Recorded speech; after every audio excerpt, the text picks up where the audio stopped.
안녕하세요. 저는 일찍이 남편을 잃고 긴 세월 과부로 살아온 60대 중반의 여자입니다. 이 말만 보면 참 박복한 인생이구나 하시겠죠? 실로 남편을 일찍이 떠나보낸 뒤 두 자식을 제가 다 건사했으니 일면만 본다면 충분히 그렇게 생각하실 수 있어요. 아이들이 사춘기에 막 접어들 무렵 갑작스럽게 찾아온 사별이라 우리 가족 모두 몸도 마음도 고생을 많이 했고요. 그리고 35의 나이로 딱 30년 전 친모가 세상을 떠났어요. 이 얘기만으로도 많은 사람은 저를 가엾다는 눈빛으로 바라보곤 하죠. 하지만 지금 당당히 말할 수 있는 건 제 삶은 박복하다는 표현과는 맞지 않다는 거예요. 부모는 숨이 다할 때까지, 아니 어쩌면 숨이 다한 후에도 늘 자식을 염려하고 마음에 품듯 저의 친모는 그 어린 제게 모든 재산을 남겨주셨어요. 제 형제들이 친모의 뜻을 따라 제가 성인이 될 때까지 잘 관리해 주었고, 성인이 되었을 때 저는 그때 남겨준 돈으로 황무지 같은 땅을 하나 사게 되었어요. 그러나 당시 그 땅은 아무것도 없는 허허벌판이라 잊고 살아왔어요. 그땐 형제들이 저더러 부동산에 붙자도 모르는 바보라며 혀를 찼어요. 그런데 어느 순간 개발 지역이 되어 어마어마한 값어치가 생겼죠. 거기다 제가 남편이 세상을 떠났을 당시 나왔던 그의 목숨값을 꼭 쥐고 있었던 터라 경제적으로 고난이라고 여길 만큼 힘든 경험은 덜었어요. 물론 그 시대에 여자 혼자 아이 둘을 키우기란 너무도 어려웠어요. 막중한 책임감 때문에 정신적으로 큰 부담을 안아야 했고, 일을 하면서 혼자 아이들을 케어하며 고군분투했거든요. 하지만 감사하게도 큰일 없이 절 덜 고생시키며 잘 자라주었고, 대학생이 되어서는 누가 시키지 않아도 자기 앞가림을 알아서 해주었어요. 얼마나 대단한지. 대학 생활 내내 장학금을 놓치지 않은 것은 물론 첫째인 아들은 수석, 둘째인 딸은 차석으로 졸업까지 했을 정도로요. 그런 아이들이니 결혼하겠다는 말이 어찌나 서운했는지 모릅니다. 제 딸이 먼저 시집을 가고 아들은 그 후로 몇 년 있다가 장가를 갔어요. 비록 딸의 결혼을 반대한 적이 있긴 하지만 결혼 후에는 사위와 저 사이가 너무 좋았어요. 사위 사랑은 장모라는 말이 딱 저와 사위를 보고 하는 말 같았죠. 그래서 제 아들이 결혼할 때 사위만큼이나 며느리와 잘 지낼 수 있을 거라 생각했어요. 딸 같은 며느리 관계가 될 수 있을 거라 자신했거든요. 아가, 이제 우리 가족이 될 사이니까 내가 널 편히 대해도 되겠니? 우리 딸처럼 너도 가슴으로 낳은 내 딸이다 여기며 지내고 싶어. 그럼 저야 너무 감사하죠. 어머님께서 저를 편히 대해주셔야 저도 마음이 놓이는걸요. 고맙다. 우리 아들이 너를 만나 얼마나 다행인 줄 몰라. 내 아들이지만 영 재미도 없고 일밖에 모르지 않니. 그래도 예쁘게 봐주렴. 너처럼 야무진 아이가 우리 가족이 된다니 하나 남은 염려까지 다 덜었다. 엄마도 참, 나처럼 재미있는 사람도 없어. 내가 배필을 정말 잘 골랐지? 동생 잘 사는 거 보고 나 혼자 결혼도 못하는 거 아니냐며 그렇게 걱정하시더니 이제 나도 장가가니까 마음 놓고 지내셔. 그래, 이제 엄마도 마음 편히 지낼 거야.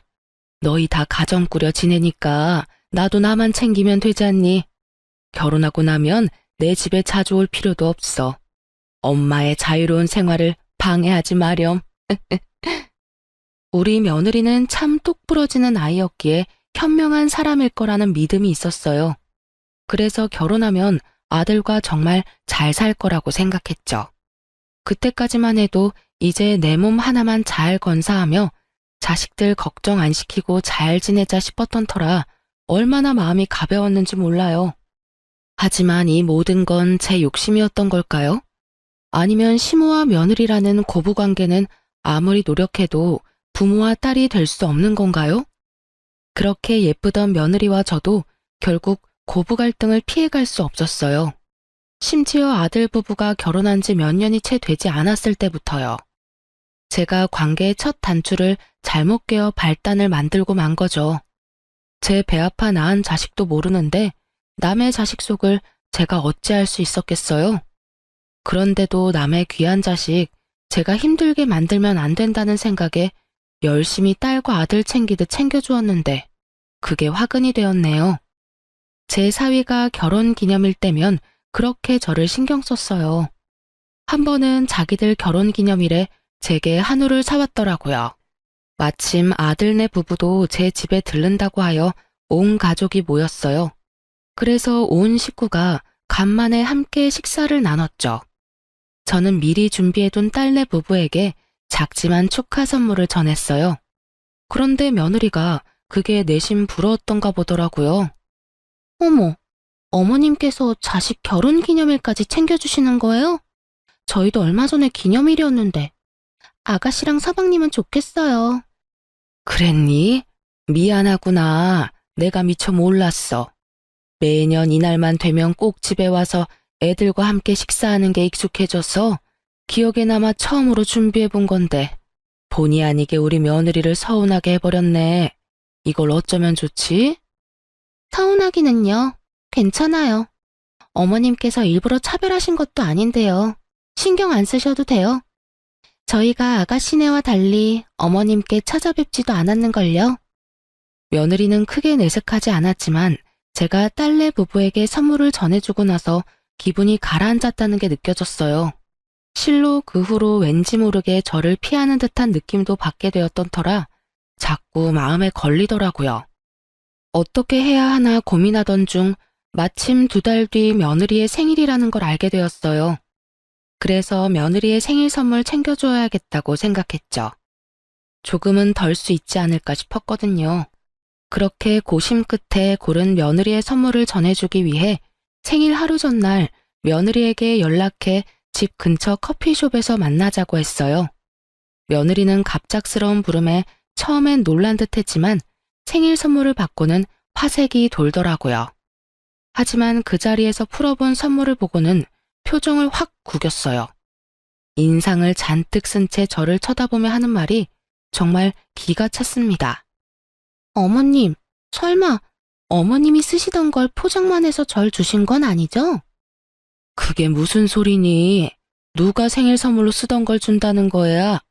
내가 직접 가서 고르고 포장까지 부탁해 구매한 건데 무슨 문제 있니? 어머님, 이거 작년 시즌에 나온 팔찌잖아요. 선물이라면서 유행 다 지난 걸 주시면 어떻게 해요?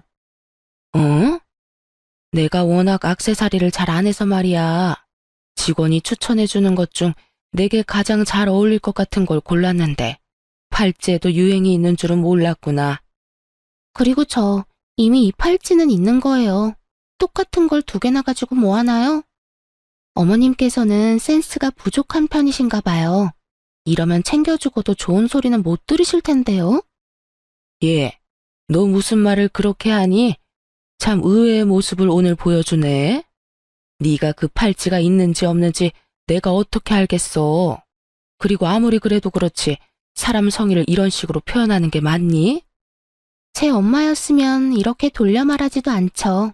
딸처럼 여기신다고 했으니까 저도 조금은 솔직히 말씀드릴게요. 이 팔찌값만큼 돈으로 주시고 이거 환불해 주세요. 뭐야? 돈으로 달라는 말은 도대체 왜 하는 거니? 선물이 마음에 안 든다고 시어미한테 지금 이렇게 말을 하는 게 맞는 거야? 참 황당해서 말도 안 나오네. 저는 잘 이해가 안 되네요. 제 생일을 축하해주기 위해 주신 선물이 마음에 안 들고 어머님께서는 액세서리 보는 안목은 없는 것 같으니까 그냥 그 값만큼 돈으로 주면 제가 알아서 유용하게 쓰겠다는데 뭐가 문제인가요? 가족이니까 터놓고 편하게 말하는 것 뿐인데요. 예, 그냥 선물 안 준 걸로 하자. 그렇게 안 받는데 어떻게 단둘이 있다고 곧바로 이런 모습을 보여? 돈이고 팔찌고 지금 상황에선 아무것도 내게 해주고 싶지가 않아. 사람 마음을 이런 식으로 무시하는데 내가 왜 네가 말하는 것처럼 하겠니? 시간 내서 나오느라 고생했으니 마저 차나 마시고 가렴. 저는 며느리의 뻔뻔한 말투에 화가 치밀었어요. 째째한 사람이 되더라도 챙겨주고 싶지가 않아지더라고요. 아무리 마음에 들지 않더라도 이게 맞는 건가요?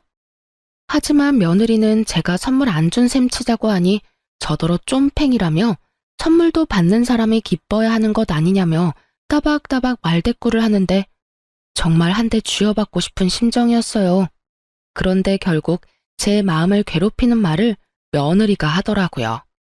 막말로 아가씨한테 하는 선물이면 신상이 뭐냐고 먼저 물어보지 않았겠어요? 참, 재산 좀 있다고 며느리한테 함부로 하는 거야 뭐야? 뭐야? 내가 언제 내게 함부로 했다는 거니?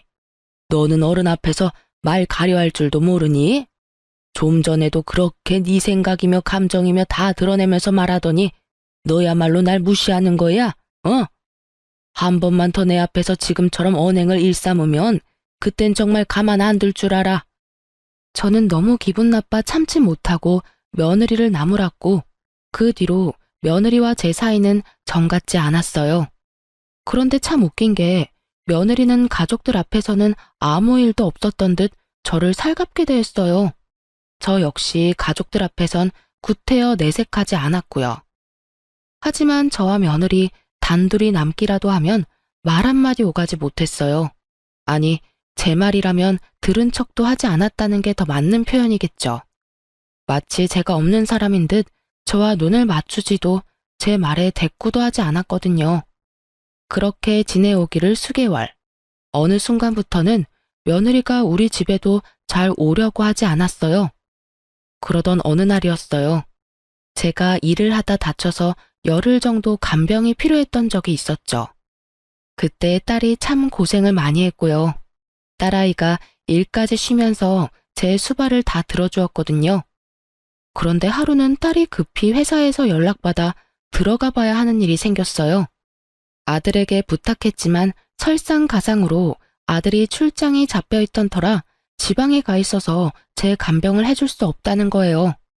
하는 수 없이 아들은 며느리에게 부탁했고 가족들은 저와 며느리 관계가 나쁜 줄 모르니 거절도 못하고 저를 간병하러 아들을 대신해 왔던 겁니다. 며느리는 우리 집에 들어서는 순간부터 오만 짜증을 부렸어요.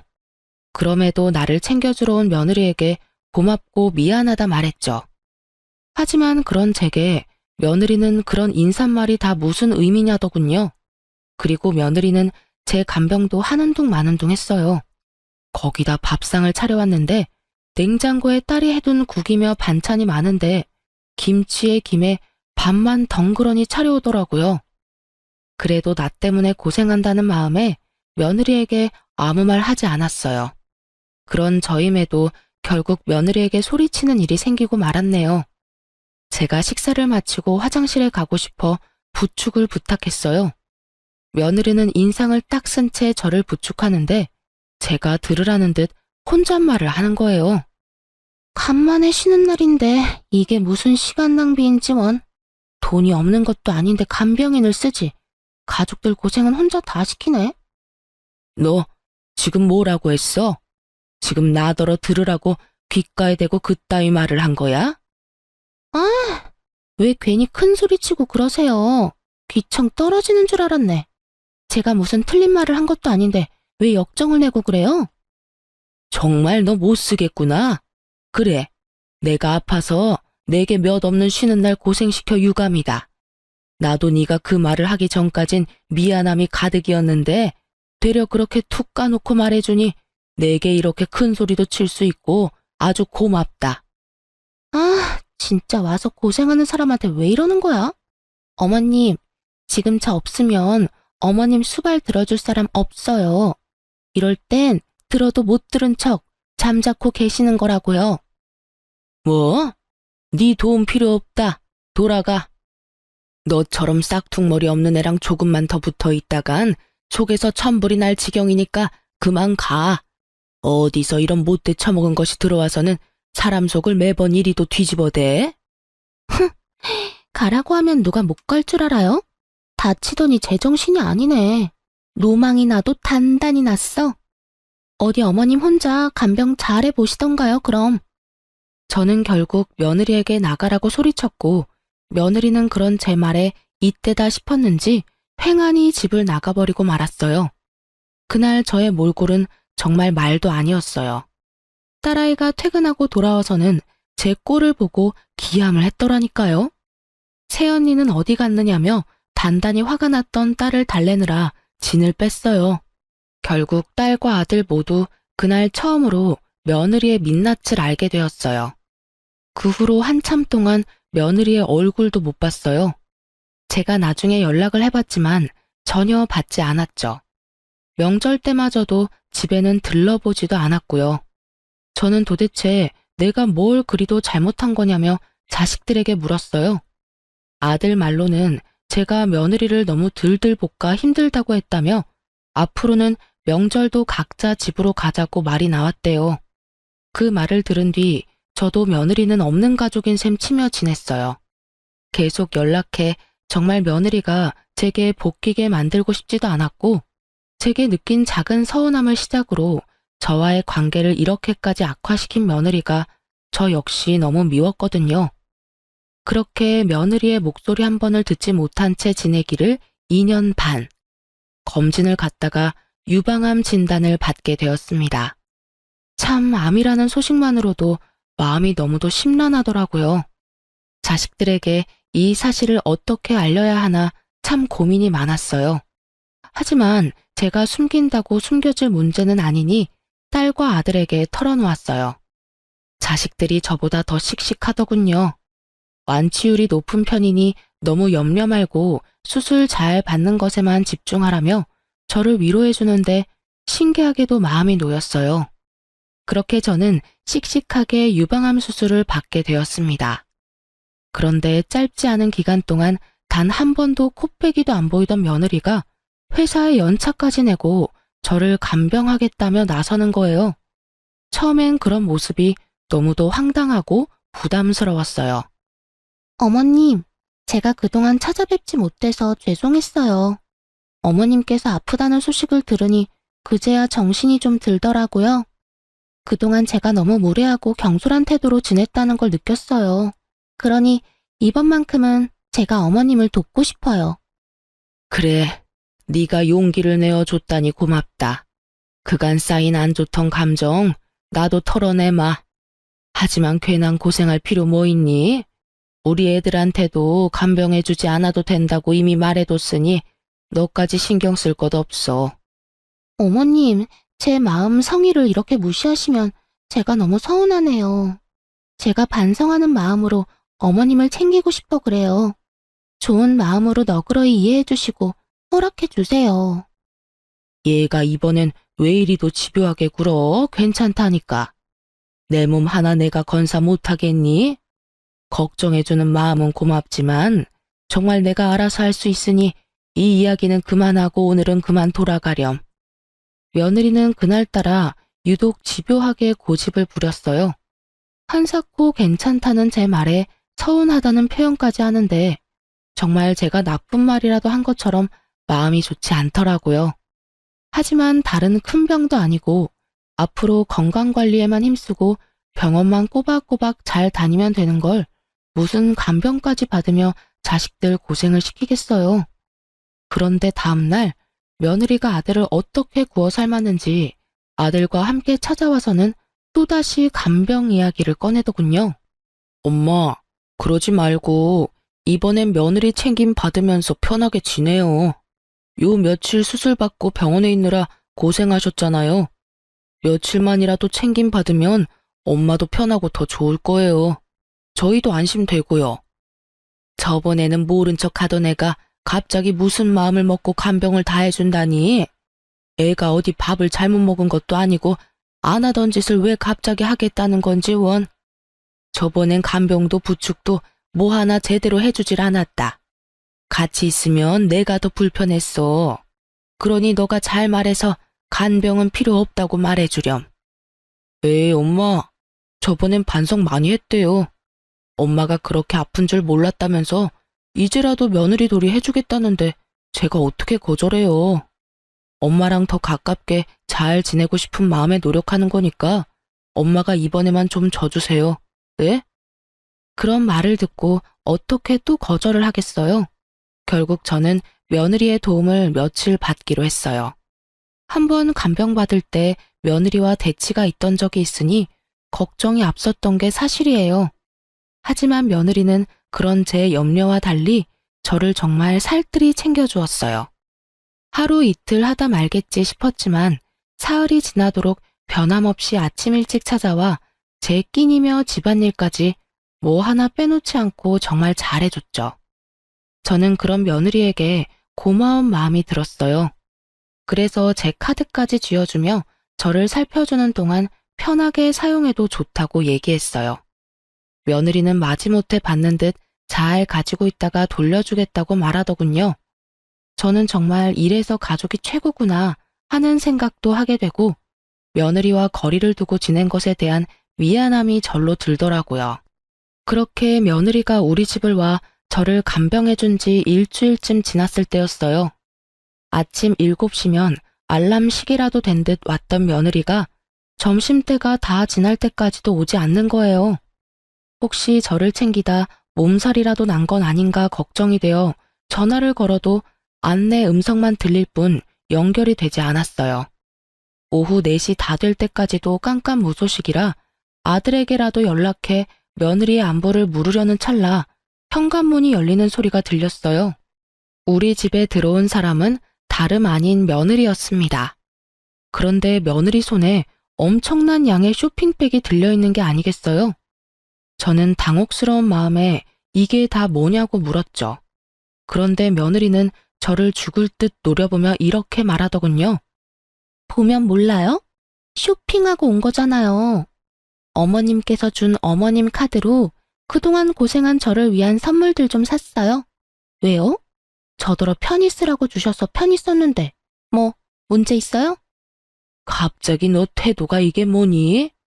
네가 경솔했다며 사과한 지 얼마나 됐다고 또 이러는 거야? 사람이 연락해도 받지도 않고 너 몸살이라도 난 줄 알고 내가 얼마나 걱정한 줄 아니? 기가 막혀라. 걱정은 무슨 걱정? 집안일 해줄 사람 없어서 그런 거 누가 모를 줄 알아요? 어머님은 멀쩡한 몸으로 제 챙김 받느라 아주 좋으셨겠어요. 암이라는 소식에 나섰던 내가 정신 나간 인간이지. 내가 그렇게 필요 없대도 네가 하겠다고 나서놓고 이제와 한다는 말이 뭐? 너 이렇게 내 뒤통수나 치자고 간병하겠다고 나섰던 거야? 그런 거니? 뭐 이런 게 다 있어? 누가 네 도움이 필요하다고 했니? 코빼기도 안 보이며 지내다 갑자기 찾아와서 살갑게 굴더니 이제와 이러는 이유가 뭐야? 내가 도대체 뭘 어쨌다고 날 이렇게 괴롭혀대? 너무 속상하고 화나는 마음에 저는 며느리에게 윽박을 질렀어요. 그러자 며느리가 이죽거리는 표정을 잠깐 짓더니 양손에 가득 들고 있던 쇼핑백을 저를 향해 마구잡이로 집어던지며 막말을 퍼부어댔어요. 내가 진짜 마음에서 우러나와 당신을 챙기겠다고 한 줄 알아? 암이라며? 암이라면서 왜 하필 걸려도 그런 하찮은 암에 걸려서 지독하게 살아대는 건데? 내가 일주일 동안 생고생을 한 이유가 뭔데? 이제 와서 뭐? 유방암? 암이라길래 투병하다 저 세상 가겠구나 하고 당신 챙기는 척 좀 하면 재산이나 많이 떼주겠거니 했더니 이건 뭐 나만 멍청한 짓 한 거지. 너 지금 뭐라고 짓거리는 거야? 설마 내가 암에 걸려 죽길 바라고 내 재산 때문에 나를 간병하겠다고 나섰다는 말인 거니? 어? 대답해봐 이 못된 거사. 그럼 그 쇼핑백은 다 뭔데? 그건 다 뭐냐고? 늙어서 이해력도 딸리는 거야? 똑같은 말을 또 읊어줘야 알아먹는 거냐고. 이 쇼핑백이 뭐긴 뭐야? 당신이 지독히도 살아서 저 세상 갈 날이 미뤄졌으니 재산 받을 일도 없을 거 아냐. 그러니까 이렇게라도 회포 풀고 당신 돈이라도 펑펑 써대면서 보상이라도 받아야 할 것 아냐. 그날 저는 처음으로 며느리의 머리채를 잡으며 고함을 질렀습니다. 며느리도 제 머리채를 잡았고 몸싸움을 벌이면서도 며느리의 고성은 끊이질 않았어요. 제게 죽으라고 고사까지 지냈는데 이렇게 수술 한 번으로 멀쩡해지는 법이 어디 있냐고 소리치는데 그 말을 듣는 순간 등골이 서늘해지더군요. 저는 그게 다 무슨 말이냐고 따져 물었고, 며느리는 정신 나간 사람처럼 웃어대며 말하는데 섬뜩하기까지 했어요. 내가 당신이 암이라는 소식을 듣게 된 날부터 그렇게 당신이 죽기를 고대하고 있었다고. 당신이 가지고 있는 재산을 다 내 걸로 만들 계획을 세웠다는 말이지. 당신이 이렇게 멀쩡한 탓에 다 물거품이 되어버렸고 말이야. 이 정신 나간 것이 네가 그러고도 사람이야? 사람이냐고? 이 소름 끼치는 거사. 어떻게 사람의 죽음을, 그것도 가족의 죽음을 기다릴 수 있어?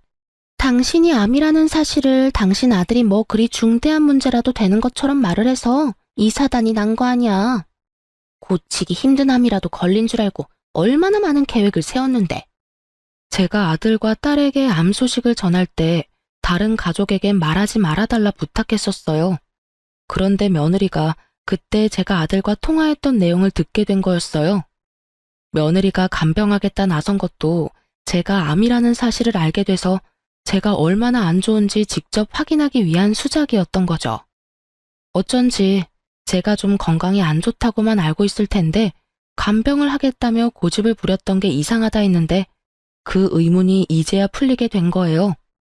며느리는 제 곁에서 제 상태가 너무 양호하다고 느껴 의아하게 생각하고 알아보다 나중에야 제가 유방암 2기였고 전이된 것이 없다는 사실을 명확히 알게 되었더군요. 자기의 바람대로 제가 시름시름 앓다 죽는 병이 아니었다는 걸 알게 된 며느리는 자기의 계획이 어그러졌다는 사실에 분노했어요. 그래서 이런 상황까지 치닫게 된 거더라고요. 며느리는 제 재산을 못 받는다면 카드를 쥐어준 이 기회에 제 돈이라도 흥청망청 쓰겠다는 심보로 백화점까지 가서 제 카드를 마구 사용했던 겁니다.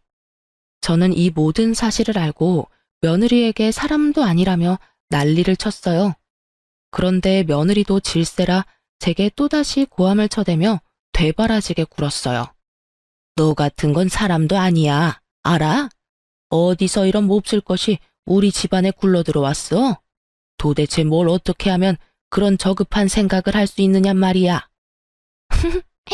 건강이 아주 좋아 힘이 남아 도나 보네. 얼마나 정정하면 놓친 내가 이렇게 팔팔하게 귀청 떨어지게 소리를 질러대. 암이라는 것도 사실 자식들 속 뒤집으려고 수작질 부린 거 아니야? 이게 수술까지 받은 사람의 컨디션이 맞느냐고. 진정한 악질은 내가 아닌 당신이야. 너 원래 이런 아이였던 거니? 결혼 전 내가 알던 너라는 아이는 다 거짓인 거야? 어떻게 사람의 목숨을 가지고 그런 생각까지 해? 도대체 어떻게 하면 그런 말도 안 되는 소리를 아무렇지 않게 할 수 있느냔 말이야? 당신의 돈이 날 이렇게 만든 거야. 그게 아니라면 어떻게 내가 이럴 수 있겠어? 안 그래? 나를 잠재우고 싶어? 예전의 나를 원해? 그렇다면 당신 재산 나한테 상속해. 그럼 당신이 원하는 가면 다시 써줄게. 그것도 평생. 이날 저는 며느리의 본 모습을 온 가족에게 알려야겠다고 생각했어요. 정확히 말하면 제게만 이러는 며느리의 태도와 이런 불순한 마음을 가진 사람이라는 사실을 숨길 수 없었어요. 그래서 저는 무작정 핸드폰을 집어들어 아들에게 연락하려 했어요. 그런데 이 과정도 호락호락하진 않았습니다. 며느리가 살기 가득한 눈을 하고서 제가 원하는 대로 되게 할 줄 아냐며 달려들었어요. 제가 자식들에게 연락을 못하게 하려고 안달이 나서는 제 핸드폰까지 빼앗아 집어던지는 행동까지 하면서 말이에요. 며느리가 집어던진 제 핸드폰은 거울로 향해 날아갔고 거울이 깨지면서 파편이 사방에 튀고 난리도 아니었어요. 참 다행이었던 것은 제 아들이 그날 일이 일찍 끝나게 되어 저도 살펴볼 겸 며느리가 오후라도 편히 쉬게 해주기 위해 퇴근 후 제 집으로 곧장 왔던 겁니다. 아들은 복도까지 새어나가는 큰 소리를 듣고는 처음에는 집을 잘못 찾아왔나 싶어 주춤하던 차에 거울 깨지는 소리를 듣고 놀란 마음에 급히 현관을 열고 들어왔어요. 때마침 며느리는 제게 개수작을 부리려고 한다며 제 뺨을 내리쳤고 이 모습을 아들이 전부 보게 되고 말았어요. 그런데 정말 소름이 돋는 건 그 후 며느리의 태도입니다. 무슨 말이냐고요? 며느리는 아들의 등장을 뒤늦게 알고는 귀신같이 자신의 본 모습을 감췄어요. 손까지 덜덜 떨며 오해라고 연기를 하는데 여우주연상감이다 싶은 생각이 들 정도로 무섭더라니까요. 당신 지금 뭐 하는 짓이야? 집안 꼴은 또 이게 다 뭐야? 당신 엄마한테 무슨 짓을 한 거냐고. 자기야, 지금 당신이 본 모습은 오해야. 내가 어머님께 무슨 짓을 한 게 아니야. 믿어줘. 정말이야. 지금 그 말을 나더러 믿으라고? 네가 우리 엄마 얼굴에 손대는 모습을 내 눈으로 봤는데 장난해? 그럴 만한 이유가 있었어. 내가 오늘 어머님께 말씀드리고 좀 늦게 왔는데 그게 마음에 안 드셨는지 핸드폰까지 집어던지면서 화를 내시더니 자기가 웃음냐면서 내 머리채까지 잡고는 분노하셨어. 그러더니 갑자기 자기 뺨을 때리라며 무섭게 윽박 지르셨어. 그래서 하는 수 없이 어머님이 시키는 대로 했을 뿐이야. 정말이야. 지금 장난해? 그 말을 믿으라고 하는 말이야? 우리 엄마가 정신이 어떻게 되지 않고서야 당신한테 그럴 리가 없잖아. 정말이야. 내게만 유독 이러시니 그동안도 시댁에 걸음하지 않았던 거란 말이야. 어머님, 제가 죄송해요. 내일부턴 늦지 않을게요. 저는 어머님이랑 가족들에게 선물을 주고 싶은 마음에 늦을 것 같다고 말씀드리고 다녀왔을 뿐인데 이렇게 어머님께서 화내실 줄은 꿈에도 몰랐어요. 저는 그런 며느리의 모습에 다리에 힘이 풀려 그대로 바닥에 주저앉고 말았어요. 이리도 무서운 사람인 걸 알지 못했던 과거가 이런 상황까지 와버린 현재가 너무 싫더라고요. 아들은 그런 제 모습에 한 걸음에 달려와 저를 부축했어요. 저는 크게 심호흡을 한 뒤 며느리에게 한 발 가까이 다가가 그대로 며느리의 뺨을 내리쳤습니다. 며느리는 사시나무 떨듯 겁에 질린 표정을 하며 자기의 뺨을 감싸더군요. 저는 그런 며느리의 모습을 무시한 채 아들에게 말했어요. 아들, 잘 왔어. 이제 나도 마음이 편하네. 가서 홈 카메라 확인해 보렴. 며느리의 말이 맞는지 네가 직접 확인하는 게 좋겠어. 홈 카메라라니요? 그런 게 이 집에 있을 리 없잖아요. 무슨 그런 말도 안 되는... 왜 없다고 생각하니? 2년 넘게 우리 집에 올 일이 없으니 네가 몰랐을 뿐이야. 네 본 모습이 얼마나 잘 담겼는지 나도 궁금하네. 요즘 세상이 참 좋아. 그렇지? 사실 제가 수술받은 직후 자식들에게 간병 부탁을 하고 싶지 않아 상의한 끝에 며칠만이라도 간병인을 쓰자는 이야기가 나왔어요. 그런데 우리 애들이 불안한 마음을 표현하길래 자식들을 안심시키기 위해 설치해 두었던 거예요. 며느리는 우리 집에 홈카메라가 있다는 것을 알고는 얼굴에 핏기가 다 마른 듯 사색이 되었습니다. 아들은 곧장 안방에 설치된 홈카메라를 확인했어요. 며느리가 내게 했던 언행이 모두 탄로났고 아들은 며느리를 쥐잡듯 잡으며 당장 이혼소장을 날리겠다고 난리를 쳐댔습니다. 하지만 며느리는 끝까지 다 오해라며 제가 하지 않은 잘못들까지 만들어가며 계속 거짓말을 해대더군요. 그러나 이제와 그런 게 다 무슨 소용이겠어요. 이미 며느리의 만행이 담긴 것을 아들이 직접 봐버렸는데요. 며느리는 아들의 바지가랑이까지 붙들며 아니라는 말만 되풀이하며 포효했어요. 결국 본 모습을 제 아들에게 보이고만 며느리는 내쫓긴 건 물론 이혼 소송까지 당했어요. 그런데 왜 며느리가 이렇게까지 아들에게 목을 맸는지 아시나요? 실은 우리 아들은 돈에 관해서는 머리가 빨리 돌아가거든요. 그래서 일적으로 번 돈을 어마어마하게 불린 자산가예요. 며느리는 그런 우리 아들의 능력과 돈을 사랑했던 거죠. 나중에야 아들을 통해 알게 된 사실 중 하나가 있는데 바로 며느리가 물욕이 어마어마했다는 거였어요. 며느리는 시댁에 왕래하지 않는 동안에 자기가 버는 돈은 자신을 치장하는 데 전부 쓰고 생활하는 건 전부 제 아들의 돈으로 지냈더라고요. 아들은 그런 상황에서도 한 번도 며느리를 탓하지 않고 참으며 지냈던 거였어요. 그런데 저를 대하는 태도를 알게 된 것과 저의 죽음에 대해 가벼이 여긴 것, 그리고 복수심을 느끼며 제 돈으로 그것을 풀었던 점까지 이 모든 걸 알고는 더 이상 참으면서까지 부부의 연을 이어갈 가치가 없었던 거예요. 거기다 며느리의 만행은 이혼 소송에서 아들이 유리하게 작용하는 발판이 되어 주었어요. 며느리는 그렇게 땡전 한 푼 받지 못했을 뿐 아니라 어마어마한 위자료까지 아들에게 줘야 했습니다. 그런데 이 정신 나간 것이 이혼 후에 그리도 아들을 찾아와서는 돈이 없어 위자료를 못 준다고 진상을 부렸어요. 재산 한 푼 못 받은 것도 억울한데 무슨 위자료냐며 돈도 많으면서 욕심내지 말고 위자료는 받은 셈 치라고요. 아들이 이혼 후 제 집에 들어와 함께 지냈는데 저희 집까지 찾아와서는 아들을 그렇게 볶아대더라고요. 그렇게 지낸 지 두어 달쯤 됐을까요? 또 찾아와 복도에서 며느리와 아들이 한참을 실랑이하기에 더는 참지 못하고 제가 현관문을 열고 나가 이전 며느리의 얼굴을 내리치며 소리쳤어요. 위자료 줄 돈이 없어? 네가 내 아들과 살면서 사댄 명품들만 팔아도 돈 몇천 구하는 건 일도 아니라는 거 여기서 모르는 사람이 어디 있다고 뻔뻔하게 수작을 부려? 이혼한 마당에 이제 내 시모도 아니면서 참견질하지 마요. 우리 일이니까 빠지라고요. 명품을 팔든 말든 다 내 마음이야. 당신이 뭔데 나한테 이래라 저래라야? 당신만 아니었어도 여전히 내 삶은 내가 원하는 대로 굴러갔을 거야. 이게 다 당신 때문이란 말이야. 당신 그만 안 해? 이런 상황까지 온 건 다 당신 때문이야. 당신의 모든 게 이렇게 만든 거라고. 그러니 탓을 하려거든 너를 탓해. 그게 무슨 소리야? 당신 엄마만 아니었어도 당신이 내 모습을 알게 됐을 리 없잖아. 그러면 당신은 아무것도 모른 채로 지금껏 결혼 생활을 유지해왔을 텐데 그게 어떻게 나 때문이야? 넌 지겹지도 않니? 제발 우리 좀 그만 괴롭혀. 네가 누굴 탓하든 그건 네 자유지만 돈돈거리며 찾아오는 짓 그만 집어치워.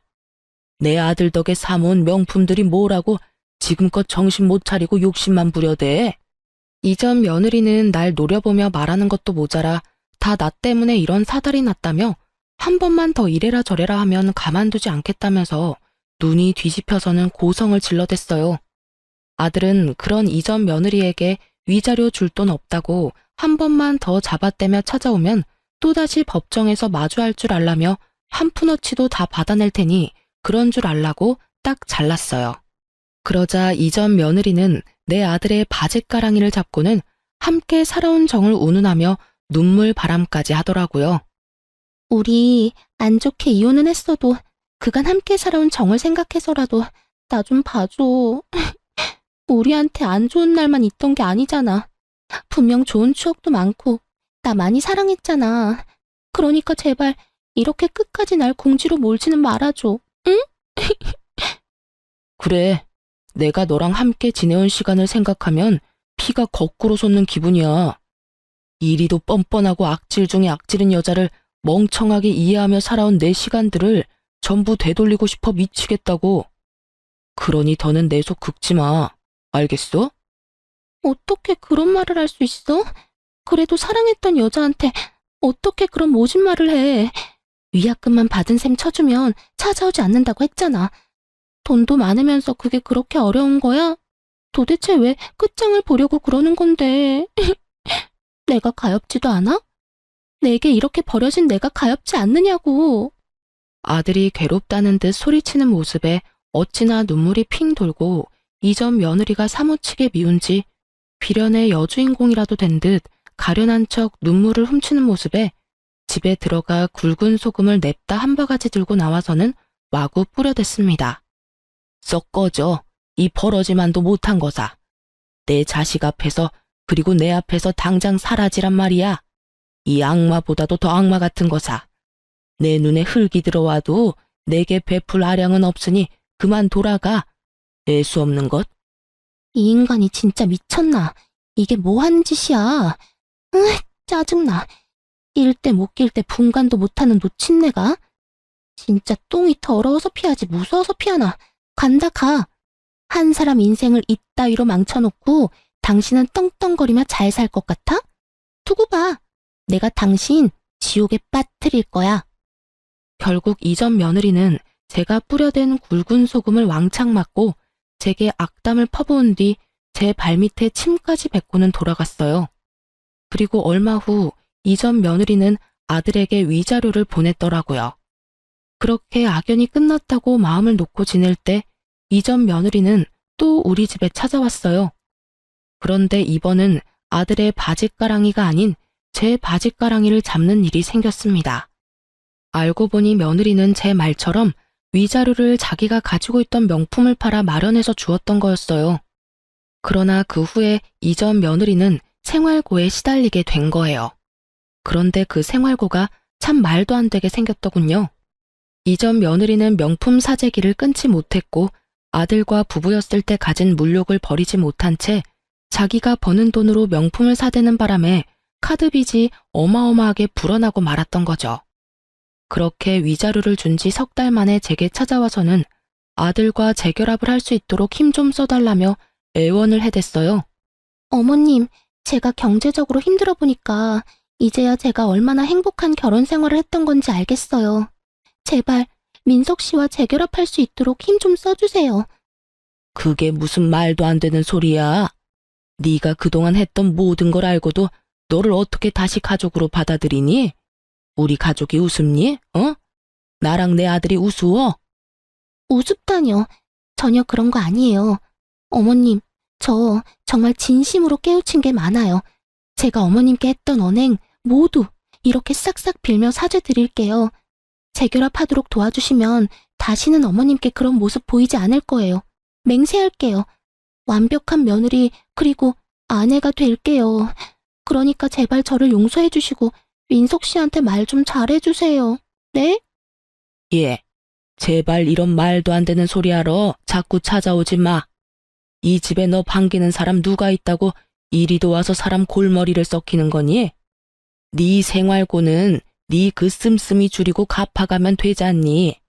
네가 어떻게든 메꾸고 네 인생 네가 잘 가꿔가며 살아. 우리 집안과 너는 이제 정말 끝났잖아. 과거에 집착하면 할수록 너도 힘들어지는 거야. 알겠니? 가르치려 들지 마시고 전 남편이랑 재결합하는 것만 힘써줘요. 제가 이 나이에 가르침을 받을 필요는 없잖아요. 저도 어머님이 좋아서 전 남편이랑 다시 잘해보려는 건 아니에요. 남편의 어머님이니까 그냥 적당히 선 지키며 지낼 거고, 그래서 이전에 제 모습은 보여주지 않겠다고 말할 수 있는 거고요. 그러니까 제게 훈계 말고 전 남편 설득을 해주세요. 참나, 내가 왜 그래야 하니? 과거엔 몰라도 이제 넌 내 마음에 들지 않는 아이야. 아니, 넌 절대 우리와 다시 가족이 될 수 없는 아이야. 그러니 괜히 서로 감정 상하는 만남 그만두고 너도 네 삶을 살아. 질척대는 모습 더 보여 좋을 거 없어. 네가 무슨 말을 한들 넌 이제 우리 집안과 끝이야. 어머님 때문에 제가 이혼당한 거잖아요. 그러니까 절 도와서 다시 원래 자리로 돌려놔요. 내가 있을 자리는 어머님 아들 옆이니까요. 당신 아들은 내가 있는 한 재혼도 못할 줄 알아? 귀한 아들 늙어 죽을 때까지 혼자인 꼴 보고 싶은 거 아니면 나와 재결합하는 거 도와요. 이 끈질기게도 못된 거사. 냉수 마찰하고 속이나 차려. 그리고 다시는 우리 근처에는 얼씬도 하지 마. 속에서 천불이나 참지 못하고 냄비 한가득 찬물을 가득 담고는 고약한 년 얼굴에 다가가서는 부어버렸어요. 그리곤 바로 우리 집에서 내쫓아버렸죠. 하지만 이 속도 없는 것은 몇 번이나 다시 찾아와서 재결합을 운운했어요. 하지만 저와 아들은 이런 이전 며느리를 끝까지 무시했고 이 지긋지긋한 악연과는 이혼 승소 후 1년이나 지나서야 끝이 났어요. 제가 길다면 긴 세월을 살아오면서 만난 인연들이 참 많은데요. 이렇게 사악하기 이를 데 없는 사람은 이전 며느리가 처음이네요. 저로 인해 아들의 부부관계가 좋지 않게 끝을 맺었어요. 그 부부는 여전히 마음 아프고 아들에게 죄스럽기도 해요. 그래도 다행인 것은 아들이 이전 며느리와의 관계를 정리한 후 서서히 얼굴이 폈다는 점이랍니다. 지금은 아들과 저 단둘이 함께 지내면서 더 없는 행복한 날들을 보내고 있어요. 아들도 지금의 생활이 훨씬 가벼운 마음이라고 말해주네요. 아들이나 저나 이전 며느리와는 악연이었나 봅니다. 아들과 별개로 저 역시 며느리와 더는 엮일 필요 없다는 사실이 제 숨통을 틔워주는 것 같아 좋기도 하면서 한편으론 씁쓸하기도 해요. 이전 며느리가 참 좋은 사람이었다면 든든하고 평범한 날을 보냈을 텐데 하는 생각이 아주 가끔 들어서 그런가 봐요. 저는 유방암 수술 후 아직 완치 판정은 받지 못했어요. 하지만 며느리를 마주하지 않은 뒤부터 제 건강이 무척 좋아졌답니다. 꾸준히 제 건강을 살피며 관리한다면 곧 완치 판정을 받을 것 같다는 희망이 들 정도로요. 이전 며느리의 소식은 그 후에 딱 한 번 들은 적이 있어요. 1년이 넘도록 물욕을 버리지 못해 결국 사채까지 썼다고 하더라고요. 그 돈을 갚지 못해 아들에게 도와달라며 연락을 해온 적이 있어 알게 되었어요. 그때 아들이 이전 며느리의 연락처를 차단해 그 뒤로는 소식이 끊겼고요. 이런 일을 경험하고 보니 며느리와 꼭 맞는 말은 흥망성쇠가 아닐까 싶어요. 제 아들과 잘 지내던 때를 등지고 결국 결과적으로 망하게 되었으니 말이에요. 저는 이 일을 계기로 모든 일에는 부귀 빈천이 있음을 다시금 깨닫게 되었던 것 같아요. 앞으로는 우리 가족들과 함께 남은 생을 활짝 꽃피우며 향기로운 날로만 채워가고 싶어요. 흥망성쇠와 부귀 빈천이 물레바퀴 돌듯 한다는 말을 늘 생각하며 지금 저의 재산에 자만하지 않고 저라는 사람의 가치를 알고 늘 제 사람들을 잘 보살피고 베풀며 살아갈 거예요. 살면서 나의 태도가 얼만큼 내 삶을 좌우하는지 너무도 잘 알게 된 경험이었다 생각하며 제 아들도 저도 서로를 보듬으며 그렇게 더없이 찬란한 앞으로를 위해 나아갈 겁니다. 제 사연을 들어주신 많은 분께도 찬란히 꽃피는 날들 가득하기를 바라며 마칩니다. 들어주셔서 감사합니다.